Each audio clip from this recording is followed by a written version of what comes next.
அனைவருக்கும் வணக்கம்.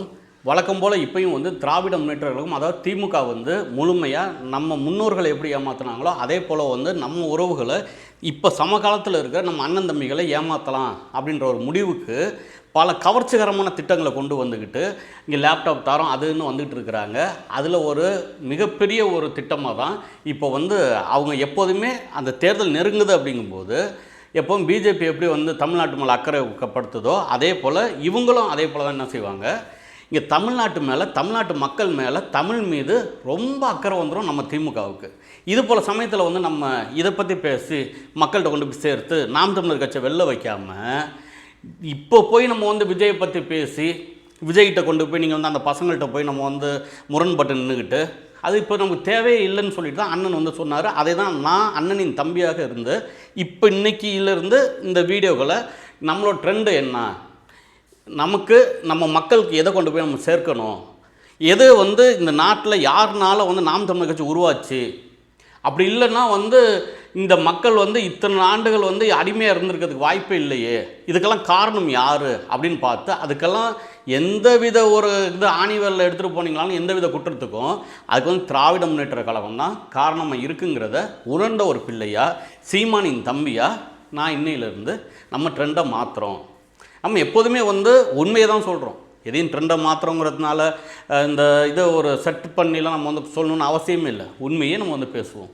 இன்றைக்கி இங்கே தஞ்சாவூர் மாவட்டத்தில் டெல்டா மண்டல வெல்லும் தமிழ் பெண்கள் மகளிர் மாநாடு அப்படின்னு சொல்லி தஞ்சாவூருக்கு பக்கத்தில், திருச்சிக்கும் தஞ்சாவூருக்கும் நடுப்புற இருக்கிற செங்கிப்பட்டியில் திராவிட முன்னேற்ற கழகம் மாநாடு இப்போ நடத்திக்கிட்டு இருக்குது, இன்றைக்கி நடத்திக்கிட்டு இருக்குது. அந்த மாநாட்டில் அது என்னன்னு தெரிலங்க, யாராக இருந்தாலும் திமுக அப்படின்னு போயிட்டாலே எது வேணாலும் போய் பேசலாம் போல். அந்த அளவுக்கு அந்த பெரியவங்கள்லேருந்து சிறுசு வரைக்குமே நிறையா இல்லாததான் எடுத்து சொல்லிக்கிட்டே இருக்காங்க. ஒரு சமயத்தில் பார்த்திங்கன்னா ஐயா திரு கருணாநிதி அவர்கள் ஆட்சியில் இருந்த சமயம், நம்ம இனம் கொண்டொழிக்கப்பட்ட சமயம், அந்த சமயங்களில் மேற்கொண்டு பார்த்திங்கன்னு வச்சுங்களேன், அவர் உண்ணாவிரதம் ரொம்ப அருமையாக இருப்பார். அந்த காலையிலைக்கும் மதியானத்துக்கும் ஒரு உண்ணாவிரதம் ஒன்று இருப்பார். அந்த நேரத்தில் என்னடா இது பேர் உண்ணாவிரதமானு கேட்டால், ஆமாம் அது பேர் உண்ணாவிரதம், அதெல்லாம் நாங்களாம் நம்பணும். அதுக்கு போஸ்ட்லாம் வேறு அடித்தாங்க. அது 3 மணி நேரத்தில் 30 ஆண்டு கால போரை நிறுத்திய உண்ணாவிரதம் இப்படிலாம் அடித்தாங்க. வாழும் வள்ளுவரே, ஆண் ஔவையே எல்லாம் புகழ்ந்தாங்க.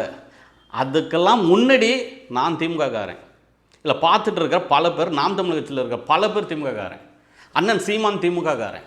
எப்போ நாங்களாம் எந்திரிச்சு வெளியில் வரோம், டேய் என்னடா இவ்வளோ ஒரு நடிப்பா, இந்த கவுண்டமணி ஒரு படத்தில் சொல்ல வரல, எப்பா ரீல் அறுந்து போச்சுப்பான்னு. அதுபோல் எங்கள் இனமே அருந்ததுக்கு அப்புறம் தான் நாங்கள்லாம் நாம் தமிழர் அப்படின்ற ஒரு அமைப்பை ஏற்படுத்தி கட்சியை ஏற்படுத்தி வந்துக்கிட்டு இருக்கிறோம். இன்றைக்கி நாம் தமிழர் கட்சியில் பல கிளைகள் உண்டு. நீங்கள் நினச்சிட்டு இருக்கலாம் அண்ணன் சீமான் பக்கத்தில் இருக்கவங்க தான் அவர்களோட தளபதிகள், இப்போ வேறு இடத்துல ஆள்லாம் இல்லைன்னு. ராம்குமார் ஒரு தளபதி இருக்கிறான், இவன் பத்திரிகையில் ஊடகம் இவனை தவிர்க்க முடியாத இடத்துக்கு வந்துக்கிட்டு இருக்கிறேன். நான் என்ன மாதிரி ஒவ்வொருத்தனும் ஒவ்வொரு பிள்ளையும் ஒரு இடத்துல இருந்துகிட்டு இருக்கிறான். இந்த பேரறிவு அவன் விஷுவல் எடுத்து போட்டுக்கிட்டு இருக்கிறான், அவ்வளோ அருமையாக இருக்குது. தாரிகா அவங்க அவ்வளோ அருமையாக செய்கிறாங்க. ரொம்ப அருமையான ஒரு பிள்ளைகள் களமாடிட்டு வந்துகிட்டு இருக்கிறோம். இந்த காலத்தில் எங்கள் பெரியப்பாவையும் எங்கள் அப்பனையும் கொஞ்ச நாள் எங்களையும் எங்கள் அண்ணனையும் ஏமாத்தின மாதிரி இனிமேல் ஏமாற்ற முடியாது. நாம் தமிழர் கட்சி விடாது. இது தீய சக்தி அப்படின்னு பேசிட்டு அதுக்கப்புறம் மொத்தமே ஒரு 5 கூட்டம் 6 கூட்டம் போட்டுட்டு கை கட்டிட்டு உட்காந்துக்கிட்டு விசில் அடிச்சுக்கிட்டு போகிறதுக்கு நாங்கள் ஒன்றும் எங்கள் தம்பி விஜய் அல்ல, விஜயின் பசங்கள் அல்ல. அப்போ நாங்கள் என்ன செய்கிறோம், இது இவங்க பேசுகிறதுல எதெல்லாம் உண்மை எதெல்லாம் பொய். அவங்க பேசுகிறதுலாம் முக்கால்வாசி பொய் தான். பேரை மாற்றிட்டாங்களாம். ஒரு தங்கச்சி, ஒரு சின்ன குட்டி பாப்பா, அந்த பாப்பா இன்றைக்கி பேசுது, இப்போ தான் பார்த்துட்டு வரேன். அதுக்கப்புறம் தான் நான் ஆகா அண்ணன் சீமான் எந்த வித முடிவு எடுத்தாலும் சரியாக எடுப்பான்டா, இந்த தடவையும் ரொம்ப அழகாக சொல்லியிருக்காரா, இனிமேல் நீங்கள் அதை பற்றி பேசாதீங்கன்னா அப்போ எதை பற்றி பேசணுன்னு ஒன்று இருக்குல்ல, விஜயை பற்றி பேச வேண்டாம், அவர்களுக்கு இன்னும் 15 ஆண்டுகள் கழித்து தான் நம்ம கேட்குற கேள்விக்கே பதில் தெரியும் அப்படின்னு அண்ணன் சொல்கிறாருன்னா, அண்ணன் சீமான் சொல்கிற ஒவ்வொரு வார்த்தைக்கு பின்னாடியும் 1000 அர்த்தம் இருக்கும். அது எனக்கு தெரியும். ஏன்னா இன்றைக்கி 1000 பேர் இல்லாத சமயங்களில் அண்ணன் பக்கத்துலேயே பயணிச்சுட்டு இருந்த எனக்கு தெரியும். அதனால தான் அண்ணன் என்ன சொல்கிறாரு, இதை இனிமேல் விஜயை பற்றி பேசி இன்னமும் அவங்கள்ட்ட நீங்கள் கேள்வி எழுப்பி அவங்கள இது பண்ணுறது வீணான வேலை. அவங்க நம்மளோட வெற்றியை கெடுக்க போகிறாங்களா அப்படின்னு பார்த்தா பல ஆய்வுகள் சொல்லுது, சீமான்கிட்ட இருக்கிற நாம் தமிழர் கட்சிகிட்ட இருக்கிற ஒத்த ஓட்டு கூட பிரிஞ்சு போகாது. தமிழக வெற்றி கழகத்துக்கு டிவிக்கு போய் சேராது, விஜய்கிட்ட ஒன்றும் போய் சேராது அப்படின்றாங்க. அப்போ நீங்கள் கேட்கலாம், இப்போ ஜெகதீச பாண்டியன் வந்திருந்தாரு, இன்றைக்கி அங்கே போயிட்டாரு, அவர் ஓட்டு இங்கே இருந்து அங்கே போயிருக்குமேன்னு. அவர் ஓட்டு என்றைக்குமே தமிழக வெற்றி கழகத்துக்கும் உழுவ போகிறதில்ல, நாம் தமிழர் கட்சிக்கும் விழுந்திருக்காது. அவரோட ஓட்டு எப்போவுமே திமுகவுக்கு தான் விழுவோம். அது அவர் வந்து அங்கே உள்ள ஆள். அதை வந்து பல பேர் தெரியாமல் இன்றைக்கி வந்து அங்கே போயிட்டார் தமிழக வெற்றி கழகத்துக்கு, விஜய்க்கு வந்து உண்மையாக இருப்பார் அப்படிலாம் நினச்சிட்டு இருக்கிறாங்க. அவர் இருக்கிற இடத்துல என்றைக்கு உண்மையாகவே இருக்க மாட்டார். ஒரு வெளியில் இந்த சொல்லுவாங்கள்ல, இந்த காணல் நீரை பார்த்துக்கிட்டே ஓடுற ஆளுன்னு, அதில் வந்து முதன்மையான ஆள் நம்ம அண்ணன் ஜெகதீஷ் பாண்டியன், அது போல் ஒரு ஆள். அப்போ நம்ம இதை வந்து இப்போ பார்த்து வந்துக்கிட்டே இருக்கும்போது இன்றைக்கி வந்து நடக்கிற இந்த மாநாட்டில் நம்ம ஒன்று பார்க்கணும். நடக்கிற இந்த ஆட்சி திராவிட மாடல் ஆட்சி, திராவிட மாடல் முதலமைச்சர், திராவிட பொங்கல், இது எல்லாத்தையுமே வந்து திராவிடம் வச்சுட்டு வெல்லும் தமிழ் பெண்கள்னு நீங்கள் வந்து ஒரு பேர் வைக்கிறாருன்னா, அப்போ வந்து எவ்வளோ ஒரு பொங்கல்கின்ற வேலை இது அப்படிங்கிறத இதை பார்த்துட்டு இருக்கவங்க வந்து முடிவு பண்ணணும். அதில் பேசும்போது ஐயா நம்ம அதை இப்படி பாருங்கள், அந்த இப்போ அந்த மாநாட்டில் முக்கியஸ்தர்கள் அப்படின்னு பார்த்தீங்கன்னா ரொம்ப முக்கியஸ்தர்கள், அது அதிமுக்கியஸ்தர்கள் அப்படிம்போம்ல, அதில் வந்து ஒரு 3 பேர் தானேங்க. அதுக்கப்புறம் அண்ணன் நேரு இருக்காங்க அமைச்சர், அதுக்கப்புறம் வந்து நம்ம நண்பர் முரசொலி இருக்கிறாங்க, அதெல்லாம் வச்சுக்கோங்க. ஆனால் அதில் வந்து முக்கியமாக இருக்கிற அந்த 3 பேர் எடுங்களேன். ஒருத்தவங்க துணை பொதுச் செயலாளர், யார்? ஐயா கருணாநிதி அவர்களோட மகள், பாராளுமன்ற உறுப்பினர் கனிமொழி, சரிங்களா? அடுத்தது துணை முதலமைச்சர், துணை பொதுச் செயலாளர் கனிமொழி, துணை முதலமைச்சர் உதயநிதி ஸ்டாலின். அவர் யார்? ஐயா கருணாநிதி அவர்களோட பேரன். சரி, அப்போ வந்து முதலமைச்சர் யாருப்பா அப்படின்னு பார்த்தீங்கன்னா அது அவரோட மகன். யார்? ஐயா கலைஞரோட மகன். அப்போ இது வந்து குடும்ப மாநாடா இல்லை வெல்லும் தமிழ் பெண்கள் மாநாடா? அப்போ பல்லடத்தில் நடந்துச்சு பாருங்கள், அந்த மாநாட்டில் அந்த பகுதியில் ஏதாவது ஒரு தமிழ் பெண்கள் வந்து முன்னிலை வகித்து ஒரு பேர் சொல்கிற அளவுக்கு அண்ணன் கே நேரு சொல்லலாம். நீங்கள் தானே சொல்கிறீங்க திராவிட மாடல் ஆட்சினாலே பெண்களுக்கு வந்து முன்னுரிமை கொடுத்த ஆட்சி, பெண்களை வந்து ஒரு பெரிய இடத்துக்கு கொண்டாந்த ஆட்சி அப்படிலாம் சொல்கிறீங்கல்ல. அப்படி இருந்தால் தஞ்சை மாவட்டத்தில் எந்த பெண்ணை வந்து முன்னிலைப்படுத்தி நீங்கள் வந்து அதை செஞ்சுருக்கணும்? அப்படி யாராவது இருக்கிறாங்களா காட்டுங்க. நான் போய் நாளைக்கு நான் வந்து நம்மளோட மாநாடு செய்தி குழுமம் ஒரு சேனலை, டிவி சேனலாக, அதை இந்த இதிலே ஒரு 2 சேனல் வச்சுருக்கிறேன். அது இல்லாமல் வெப் நியூஸ் வச்சுருக்கிறேன். அது இல்லாமல் இன்றைக்கி இருக்கிற தளங்கள் என்னென்ன தளங்கள்லாம் இருக்கோ அத்தனை தளங்களும் நம்மள்கிட்ட இருக்குது. நம்ம பிரிண்டிங் மீடியாவும் இருக்குது. நீங்கள் வேணால் விருப்பப்பட்டு சொல்லுங்கள், நான் ஒரு பேட்டி எடுக்கிறேன், என்னதெல்லாம் நீங்கள் வந்து மக்களுக்காக செய்தீர்கள், அதில் இந்த மக்கள் வந்து எந்த அளவுக்கு வந்து மகளிருக்காக நீங்கள் செய்தீர்கள், அந்த மகளிர்கள் எதுலெல்லாம் முன்னேறி வந்திருக்கிறாங்க. ஒரு பாப்பா பேசும்போது சொல்கிறாங்க, இங்கே வந்து எல்லாரையும் அர்ச்சகர் ஆக்கலாம் அப்படின்னு சொன்னால் ஐயா கலைஞர் தானே, அவர் நிறையா சொல்லுவார். அது மட்டுமா சொன்னார்? இன்றைக்கி வந்து இவங்க வச்சுருக்கிறாங்க பாருங்கள் அந்த திட்டங்கள்லாம், அந்த திட்டங்கள்லாம் ஏராளமான திட்டம். ஒரு 10 ஆண்டுகள் 15 ஆண்டுகள் ஒரு 20 ஆண்டுகள் கழித்து ஒரு எவனுக்குமே எதுவுமே தெரியல, நேராக இங்கேருந்து வாரான், எந்த வித ஆய்வும் பண்ணாமல் அப்படி எடுத்து பார்க்கும்போது தமிழ்நாட்டில் எந்த ஆட்சியில் அதிகமான திட்டங்கள் கொண்டாந்துருக்காங்கன்னு பார்த்தீங்கன்னா ஐயா மு.க. ஸ்டாலின் ஆட்சியில் தான் திட்டங்கள் போட்டது இருக்கும். ஏன்னா திட்டங்கள் வந்து நோட்டில் இருக்கும், நாட்டில் இருக்குமான்னு பார்த்தா இருக்காது. நிறைய திட்டங்கள் இல்லை. நான் எவ்வளோ செய்தி தான் நானும் போடுறது, அவ்வளோ திட்டங்கள் இல்லை. அதுக்கு எதிர்க்கட்சியாக இருக்கிற அண்ணா திமுக ஏதாவது ஒன்று கேட்கும் அப்படின்னு பார்த்தா 4 ஆண்டுகளாக வந்து கும்பகோணம் நாட்டம் தூங்கி விட்டு இப்போ திடீர்னு வந்து பார்த்தீங்கன்னு வச்சுங்களேன், திடீர்னு ஒரு கூட்டணி வைக்கிறாங்களா, திடீர்னு ஒன்று செய்கிறாங்களா, முடியலடா சாமி. அப்போ இந்த மண்ணுக்காக நிற்கிற பிள்ளைகள் யார் அப்படின்னு பார்க்கும்போது நாம் தமிழர் கட்சி பிள்ளைகளாக தான் இருக்கிறாங்க.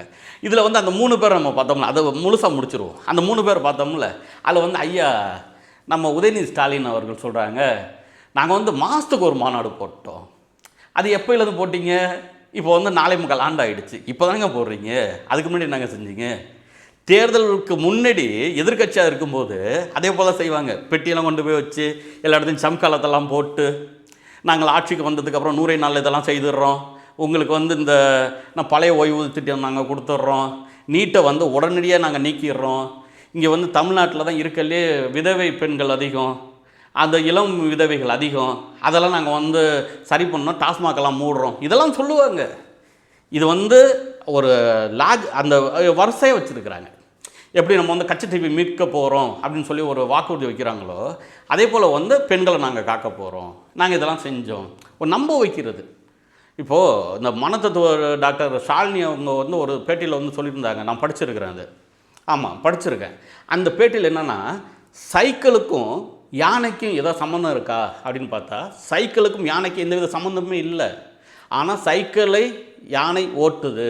சர்க்கஸில் நம்ம பல இடத்துல பார்த்துருக்கோம். எப்படி யானைகிட்ட நம்ப வைக்கிறது, இந்த மாதிரி இதை எடுத்து நீ என்ன செய்யணும், உன்னால் முடியும், நீ இதெல்லாம் செய்வ, இதை நீ செஞ்சிட்டின்னா உனக்கு வந்து இந்த சாக்லேட்.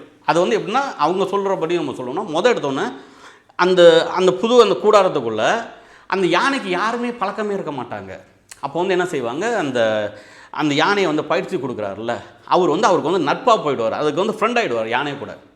அப்போ யாருக்குமே வந்து இவங்களோட பேசலை, யாருமே இந்த யானையோட பேசலைங்கும் போது அதில் இருக்க ஒரே ஒரு ஃப்ரெண்டு வந்து அந்த யானைகிட்ட அந்த அந்த ப்ராக்டிஸ் பண்ணக்கூடிய அந்த ட்ரைனிங் கொடுக்கக்கூடிய அந்த இவர் தான், பயிற்சியாளர் தான் அங்கே வந்து இருப்பார். அவர் வந்து நல்லா யானைகிட்ட வந்து பேசுவார், அதுக்கிட்ட வந்து எல்லாத்தையும் நல்லா கவனிக்கிறாரு. கவனித்து அதை வந்து ரொம்ப எந்த நேரம்லாம் என்னென்ன தரணுமோ அதெல்லாம் தாராரு, குளிப்பாட்டுறாரு, சாப்பாடு கொடுக்குறாரு. அது இல்லாமல் சாக்லேட்ஸ் எல்லாம் தராரு. யானை சாக்லேட் சாப்பிடுமானா பயிற்சி கொடுத்தா எதையுமே சாப்பிடும். டாஸ்மாக் சரக்கெல்லாம் வந்து நம்ம பாட்டெல்லாம் தெரிஞ்சுக்கிட்ட வந்து குடித்தான், இப்போல்லாம் வந்து எல்லா பேருமே குடிக்கிறான்ல வீதியில் உட்காந்து. அதுதான் அதுபோல் எல்லாருமே செய்வாங்க. அப்போ வந்து அந்த யானைக்கு வந்து அந்த இதை கொடுக்க ஒரு நாள் கொடுத்துக்கிட்டே இருக்க, திடீர்னு நிப்பாட்டிடுவார். அதுக்கிட்ட பேச்சுவார்த்தை இருக்காது, எதுவுமே செய்ய மாட்டார்.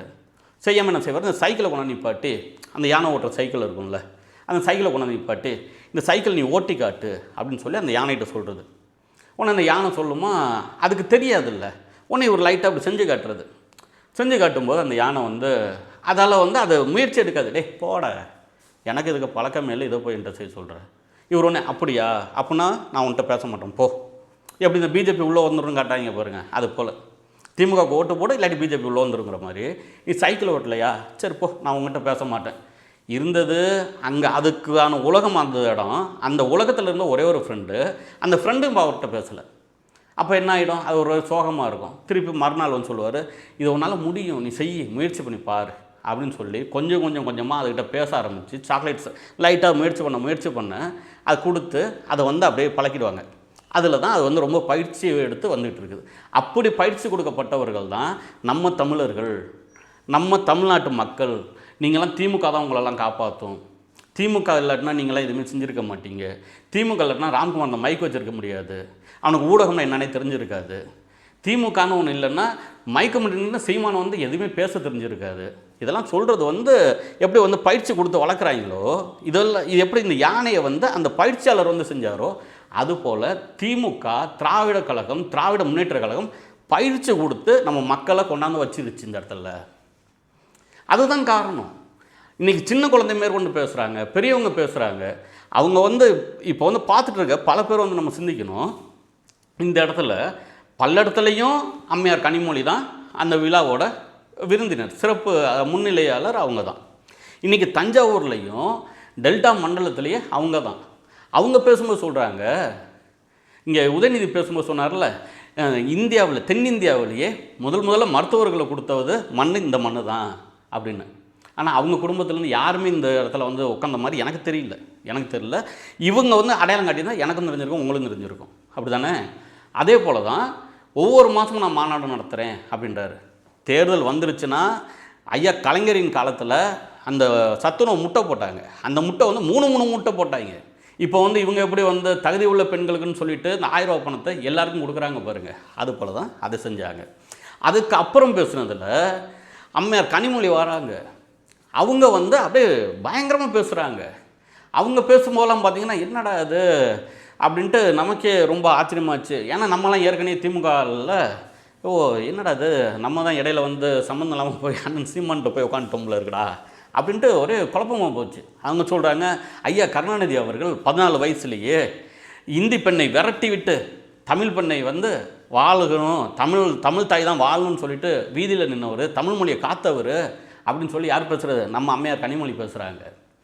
அப்படி இருந்த ஐயா கருணாநிதி அவர்கள் தான், எதுக்குங்க உங்கள் பேரனுக்கு நீங்கள் வந்து பேரன் தானே அவர், எதுக்குங்க வந்து நீங்கள் வந்து மந்திரி சபையில் வந்து இடம் கொடுத்தீங்க, காங்கிரஸில் இடம் கொடுத்தீங்க அப்படின்னு கேட்கும்போது, அவன் தான் இந்தியை நல்லா பேசுவான், அவனுக்கு ஹிந்தி பேச தெரியும், எழுத தெரியும் அப்படின்னு சொன்னது யார்? இந்தி பெண்ணே தமிழர்கள் வீட்டுக்குள்ளே போயிடாத, இங்கே என் வீட்டுக்குள்ளே மட்டும் வா அப்படின்னு சொன்ன ஐயா கலைஞரா? கேள்விகள் பல ஆயிரம் இருக்குல்ல இந்த இடத்துல. இங்கே அவர் வந்து இந்த அளவுக்கு நீங்கள் புகழுங்க, 1000 வந்து புகழலாம். நமக்கு முன்னாள் முதல்வர், நானும் ஒரு சமயத்தில் ஐயா தாத்தான்னு சொல்லிட்டு இருந்த ஆள் நான். எப்போ எங்களோட பெரியாத்தாலாம் இறக்குறதுக்கு முன்னாடி, அங்கே அழுகுரல் கேட்குறதுக்கு முன்னாடி நானும் அப்படி பேசிகிட்டு இருந்த ஆள் தான். 2009க்கு முன்னாடி நான் அப்படி தான். பரீட்சைக்கு மறுநாள் வந்து விடிஞ்சா பரீட்சை, நாள் வந்து இவங்களுக்கு வஜ்ரத்துக்கு வாங்கி கொண்டு வந்துக்கிட்டு அந்த இதில் பெயிண்ட் அடிச்சுட்ட இடத்துல உட்காந்து எழுதிட்டு உட்காந்துருக்க இடத்துல உட்காந்துருந்தேன் நான்லாம். எங்கள் அப்பாவுக்கு தெரியாது. எப்போ நாங்கள் வந்து டூர் போகிறோம்ப்பா, போயிட்டு நாளைக்கு எக்ஸாம் என்னடா டூர் போகிறோன்னு கேட்கும்போது, இல்லைப்பா நாங்கள் அங்கே வந்து இந்த படிக்கிறதுக்காக தான்ப்பா நாங்கள் டூரே போகிறோம், அங்கே எல்லாமே உட்காந்து படிப்போம்ப்பா, படிச்சுட்டு நாங்கள் வந்துடுவோம்ப்பான்னு சொல்லி புழுவிட்டு வந்த போய் தான். அப்போ நம்ம திமுகவில் இருந்ததுனால. இப்போ நம்ம பார்க்குறோம், இவங்க சொல்கிறாங்க. இதில் அவங்க கட்சியில் இருக்கவங்கள பற்றி நம்ம பேசுவோமே. இங்கே ஒருத்த நாடு தந்த ஒப்பற்ற தலைவன் ஐயா எல் கணேசன் அவர்கள், எல்ஜின்னு சொல்லி இப்போ இறந்தார், சமீபத்தில் இந்த மாதம் தான் இறந்தார். ஐயா ஸ்டாலின் அவர்கள் கூட வந்தாங்க. அவர் மொழிப்போர் தியாகி, உண்மையிலேயே மொழிப்போருக்கான இன்னவர் அவர்லாம். அவர் நின்று இருக்கிறாரு. அண்ணன் கு தங்கமுத்து அண்ணா திமுகவில் இருந்து அது கு தங்கமுத்து வந்து நின்று இருக்கிறாங்க. தஞ்சை மண் வந்து ரொம்ப பெருமை வாய்ந்த மண், இது மொழிப்பற்று இருக்கும், ரொம்ப அமைதியாக இருப்பான். ஆனால் அவனுக்கு வந்து 1000 கனவுகள் இங்கே இருக்கும். இந்த இடத்துல வந்து இன்றைக்கி போய் இவங்க அவங்க வீட்டிலேருந்து யாரையாவது ஒருத்தவங்களை கூப்பிட்டு வந்து, உண்மையிலேயே மொழிபெயர்ப்பதற்காக எல் கணேசன் ஒருத்தர் இந்த மண்ணில் இருந்தார், அவரோட மனைவி இவங்க தான் இருக்காங்க, எல்லாருமே இருக்காங்க, அவரோட மனைவி இவங்க தான், அவங்களுக்கு நாங்கள் வந்து ஒரு கௌரவத்தை வந்து ஏற்படுத்துகிறோம், அவங்களுக்கு நாங்கள் வந்து இந்த நேரத்தில் ஒரு இது செய்கிறோம் அப்படின்னு சொல்லி அவங்கள்ட்டையோ, இல்லை அவங்க வீட்டில் மகன்கள் இருக்காங்கல்ல, எல்ஜி அண்ணா இருக்கிறாரு, அவரே நீங்கள் வந்து கூப்பிட்டு கொண்டாந்து நிப்பாட்டிருந்தீங்கன்னா கூட ரைட்டு. ஏன்னா இப்போ எங்கள் ஐயா எம்என்லாம் வந்து இப்போ இறந்துட்டார், எம் நடராசன்லாம். இப்போ இவங்கெல்லாம் கொண்டாந்து கூட நிப்பாட்டலாம், ஒன்றும் தப்பு இல்லை. ஒரு காலத்தில் வந்து இங்கே எதுக்கு வந்து இவர்கிட்ட ஐயா கருணாநிதி அவர்கள்ட்ட கேட்குறாங்க, அண்ணா சிலை இங்கே இருக்குங்க, அதுக்கு தப்பில் வந்து பார்த்திங்கன்னா அந்த கடைசியில் போனோம்னா நமக்கு ராஜராஜ சோழன் சிலை இருக்குது, ராத்திரி வந்து 12:45 மணி என்னமோ எங்கள் அப்பா என்கிட்ட சொல்லியிருக்கிறாரு. அப்போ கேட்குறாங்க, எதுக்குங்க வந்து ராஜராஜன் சிலையை வந்து இங்கே வச்சுருக்கீங்கன்னு சொல்லி. கோயில் கட்டினவன் அவன். இந்த கோயில் தரணி முழுவதும் வந்து நமக்கு புகழ் சேர்த்துக்கிட்டு இருக்குது, இங்கே உலகம் முழுவதும் தமிழன் தலை நிமிர்ந்து நிற்கிறான் அப்படின்னா அது காரணம் வந்து தமிழன் ராஜராஜ சோழன் கட்டிய கோயில். அந்த ராஜராஜ சோழனை வெளியில் வச்சுருக்கீங்களே, ஏங்க வச்சுருக்கீங்க, என்னங்க காரணம்னு சொல்லி கேட்கும்போது, மன்னாவை அண்ணா பார்க்க, அண்ணாவை மன்னா பார்க்க இங்கே இருக்கார் அப்படின்னு சொல்லி பேசினவர் தான் நம்ம முத்தமிழ் அறிஞர் அப்படின்னு அவங்கெல்லாம் சொல்லிகிட்டு இருக்கிற நம்ம வாழ்ந்த முன்னாள் முதலமைச்சர் ஐயா ஸ்டாலினோட அப்பா கருணாநிதி அவர்கள். இது எனக்கு யாரா சொன்னாங்க அப்படின்னு பார்த்தா எங்கள் அப்பா சொல்லியிருக்கிறாரு, பேராசிரியர் இளமுருகனார் வந்து பேசியிருக்கிறாரு, இது போல் பல பேர் சொல்லியிருக்கிறாங்க இது போல் பதிவுகள்லாம். அப்போ நம்ம வந்து என்ன பார்க்க வேண்டியது இருக்குன்னா, தமிழுக்காக வந்து போராடி தமிழுக்காக நின்ன இங்கே இன்றைக்கி வந்து எவ்வளோ பேர் தமிழ்நாட்டில் அதுவும் தஞ்சாவூரில் இருந்தாலும் கூட அவங்க வீட்டில் இருந்தெல்லாம் வந்து யாருமே வந்து இந்த மண்ணை நாங்கள் காப்பாற்ற போகிறோம் யாருமே வரலையே. ஆனால் இருக்கிற முக்கியமான பொறுப்புகள் அத்தனை பொறுப்புகள்லையும் வந்து ஐயா முத்தமிழ் அறிஞர்னு சொல்லிட்டு இருக்க கருணாநிதியின் குடும்பம் மட்டும் இருக்குது. அதுக்கான காரணம் என்ன சிந்திக்கணுமா இல்லையா?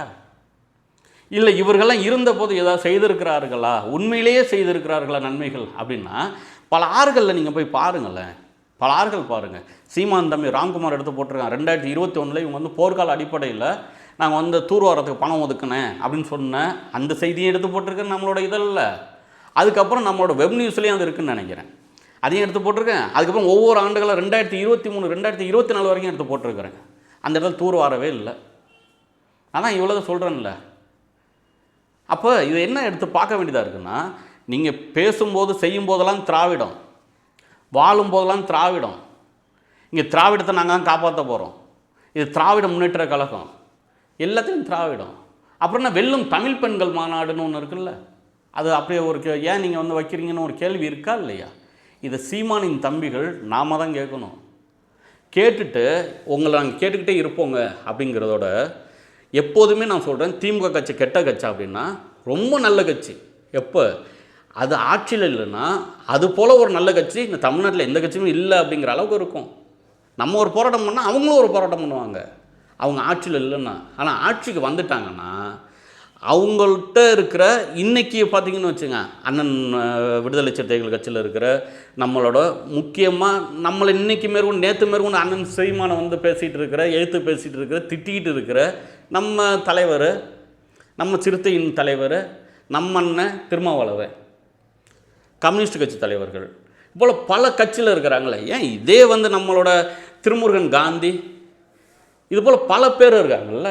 கோவனு, ஊற்றி கொடுத்த உத்தமிக்கு என்னமோ ஒரு உல்லாசம் பாட்டு, போல் பாடகர்கள் இருப்பாங்க, போராளிகள் இருப்பாங்க, பத்திரிக்கையாளர்கள் அவ்வளோ பேர் இருப்பாங்க.